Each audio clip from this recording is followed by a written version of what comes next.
to the RunRx podcast, where we talk about all things running. As many runners know, it's 90% mental. So join Coach Valerie and Coach Caroline as we go through the mental side of running. Welcome back. This is your Tough Love Tuesday with Coach Caroline. I'm your mindset coach. And today I want to talk about all or nothing thinking. We do it with everything. And we do it a lot with running. We think to ourselves, I have an hour, so I have to go and do my 6 miles or whatever I'm working on or whatever my plan says I want to do today, but I don't have time to do the drills or I don't have time to do my mobility work. So I'm just going to do my run. Or we think, I only have 30 minutes and I can't get my run and my drills and my training in, so I'm not going to do anything. And then we have this idea that drilling somehow takes away from that 6 miles that we have on our schedule. So what I want to challenge you with is the idea not to think of your training in an all or nothing way. First off, if you have on your plan for what you're doing, maybe 6 miles, but you also have been working with Valerie, and so you've been following her teaching, and so you want to do a couple of drills before you get going, why can't that warm-up be part of that 6 miles? I mean, think about it. Before you found us, before you learned about the RunRx method, you didn't do drills. So you'd lace up your shoes, you would go out, you would get on the pavement, and you would just start running, right? So your run for 6 miles, that first half a mile was a warm-up. You were starting cold. So all you're doing is not starting your entire 6 miles cold. You're doing your drills cold, and so that you're warming up your body and then doing the rest of the run. If you're watching your steps, if you're actually looking at the number of steps you're taking within a mile, you're still going to run 6 miles. It just might be that the first half a mile, or let's say 700 steps, was a bunch of drills up and down the parking lot. You still have done a mile. Okay, or you still have done your 6 miles. Now you're thinking, but Caroline, my Garmin's not going to say that. Well, screw your Garmin. It's about getting the 6 miles in. And it was that thought process of I have to have those 6 miles that got you into the position you're in where you're listening to our podcast as it is.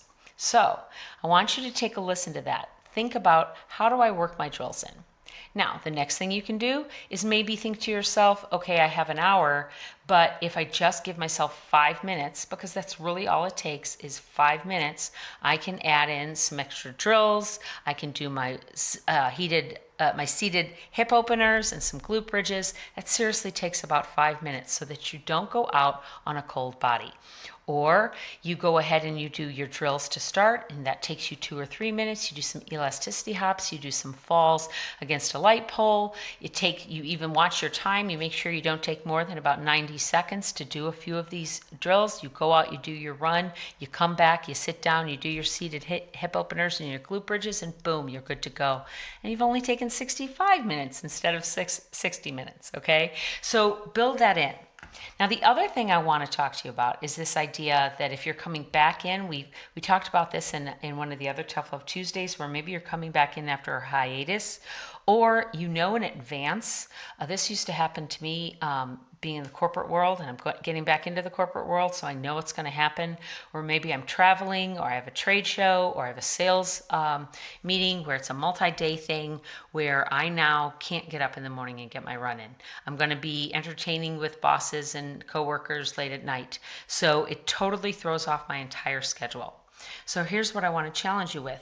If during that week you normally have 3 runs, let's say, or 3 workouts, I'm going to say, go ahead and try to take the stairs that week, park a little bit farther, walk to the hotel or walk to dinner, wherever you're going to go. Then I want you to start building in the practice within your day. I'm at a stand-up desk. So many places now have stand-up desks. So I can stand and pose for about 30 seconds to a minute on each leg throughout the day. Nobody needs to know that I'm standing in pose. They could just think that I'm wiggling out my foot, right? But work in standing in pose. I can be doing falls against the wall while it's heating up my coffee in the microwave. Okay, I can look at as I'm walking around, maybe I'm going to go to the washroom and it's on the other side of the building. How do I stand with my posture, with my ears, shoulders, hips, ankle over, all in line, and as though I'm carrying a tub of water on my head? Okay, how do you build in your practice throughout your day? Now you might think, oh, Caroline, that's not going to have any difference. I beg to differ. It will have a big difference. If during that week you are still focusing on the elements of what is running, which is pose, fall, pull, and you focus closely on that with quality and intention in how you're practicing, when you get back out there to run after the week, it'll be like nothing, like you had no change, right? And you might say, oh, but that's great. That was only a week. That's not 3 weeks. Really? Let's think about that. What are my squats if I'm going to work out? My squats are squeezing my butt, right? It's engaging my core. If during a period of a downtime, I'm still squeezing my butt, I'm still working on squeezing that butt as I'm driving into work, I'm still getting the workout in. This is why we have these gimmicks that come through all the time about how things can happen. Sorry, my dogs are barking. About how you can think your way to being fit. A lot of times we think it's rubbish, but if you really thought about that, if you started just squeezing your butt, doing like 30 reps of squeezing your butt on your way to work for, let's say, a week, I guarantee you, your butt's going to be sore.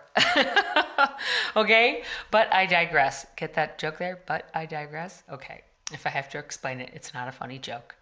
What I'm trying to say, guys, is I challenge you this week to build in your running practice throughout your day by focusing on the elements of what is running, which is pose, fall, pull. And how can I build that practice in throughout my day so that it's not a matter of I've only got an hour and I have to go get my run in. Okay? Have a great week. Thank you for joining us on the RunRx podcast. If you'd like to know more, join us at www.runrx.fit. And if you have additional questions that you'd like answered on the podcast, email us at support@runrx.fit.